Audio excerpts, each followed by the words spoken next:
begin tonight with breaking news where multiple crews are fighting a warehouse fire near Barnesville, Minnesota. Thanks for joining us. Andrea has the evening off. Around 4 fire crews were called to a warehouse fire off Highway 52. Clay County Sheriff Bill Berquist tells us there was no one inside at the time. In fact, the business is moving equipment out of the building. Sheriff Berquist says it doesn't look bad. It's mostly smoke, but adds they still need a lot of water to put it out. Fargo Fire brought their huge truck out there to help. They aren't sure at this point what caused the fire or how much damage there is. We do have a crew on the scene, and we will continue to bring you more information. And new information on a drug bust in North Fargo's Roosevelt neighborhood. Court documents filed today say 23-year-old John Eiton was staying with his girlfriend and her child for the past 6 months. Eiton's girlfriend could also face child neglect charges in this case. About a block from Roosevelt Elementary School on 10th Avenue North is where police believe Eiton was dealing heroin, meth, and prescription drugs before getting busted. I mean, when you take one person off the street, I mean, someone else is going to step up and fill that void, unfortunately. Police say despite the recent drug bust, there are still deadly drugs on the streets and in neighborhoods. Valley News Team's Ashley Bishop explains why Fargo police are reminding people to get involved in keeping their safe. Community watch signs say to report suspicious activity to police.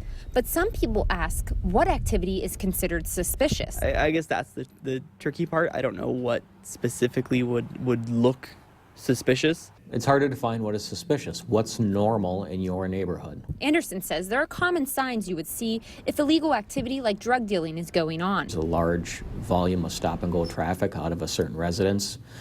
Vehicles that you've never seen before. The time that they stay is relatively short, 5-10 minutes tops.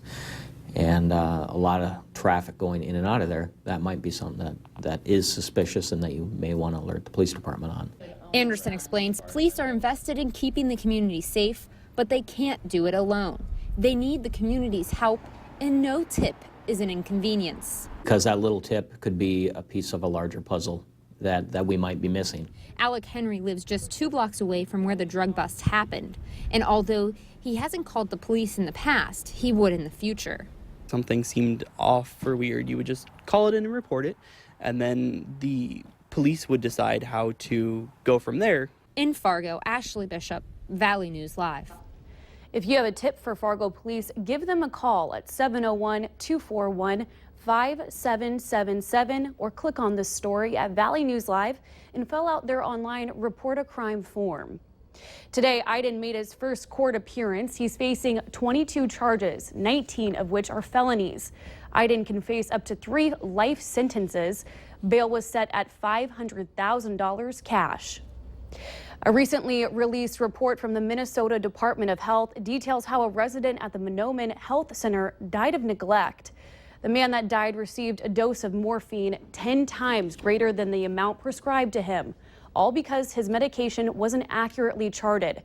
Valley News Team's Cornelius Hawker will have much more about this concerning matter on Valley News Live at 6, including what the facility plans to do to make sure this doesn't happen again.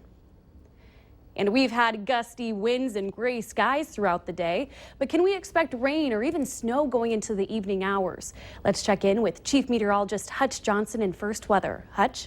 Christine, as we are going out and about for our evening, it does look like plans for those in our western counties will be interrupted by some showers of rain, and for our northern counties, showers of snow.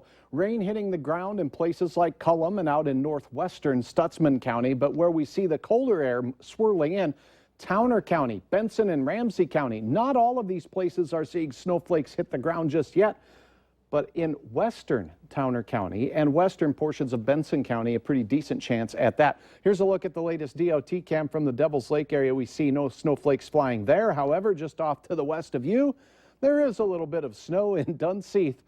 So it certainly is very less than spring-like looking there. Here's your planning forecast this evening as we head through the night. Temperatures will stay near 40 degrees in Fargo, 30s out to the east. It does look like we're going to remain cool here for the next few days, and more hit and miss flakes of snow and showers of rain. I'll tell you when we might have a chance to warm up here in a moment. Okay, thanks, Hutch.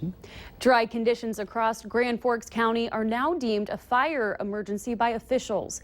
and a burn ban is now in effect. However, the city of Grand Forks is not included. It's a Class B misdemeanor if you violate a burning ban. If charged, you could receive up to 30 days in jail and a $1,500 fine per incident. You could also be charged for the cost to put it out.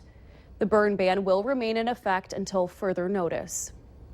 In today's schemes and ripoffs, the Beltrami County Sheriff's Office is warning about scam calls going around the area known as spoofing. The scammer manipulates what is displayed on the caller ID as it comes in, and that number can be misleading.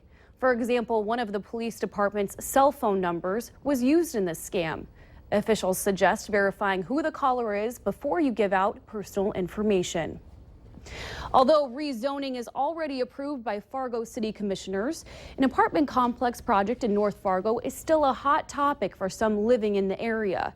Residents in the North Fargo neighborhood where the new Bison Village apartments will go are holding a meeting tonight. They're talking about the negotiation process that led to the compromise between the city and Rowers Development, along with the possibility of organizing a neighborhood association. The meeting will be about 2 hours long, starting at 6:30 tonight at the McKinley Gym. We'll bring you the latest on Valley News Live 10 at 10. Bemidji will be working on several projects this season to help make it the north central Minnesota destination for tourists and shoppers. Here on Lake Bemidji's South Shore, a Fargo developer is building a 78-unit apartment building this summer, and a new beach, park, playground, and remodeled bath house will be built in this area. Plus, there's new life coming to the Paul Bunyan Mall. A big portion of the mall has sat empty since Kmart was pulled out. It will now open as a Kohl's store this fall. And then the JCPenney store is also going to do a major remodel. So those two items are going to make our mall much more of a destination for our regional shoppers. Bemidji's mayor and other city leaders took a bus to St. Paul today. It was a Bemidji Day at the Capitol. It was a chance for them to meet with legislators from across the state and discuss issues that are important to Bemidji.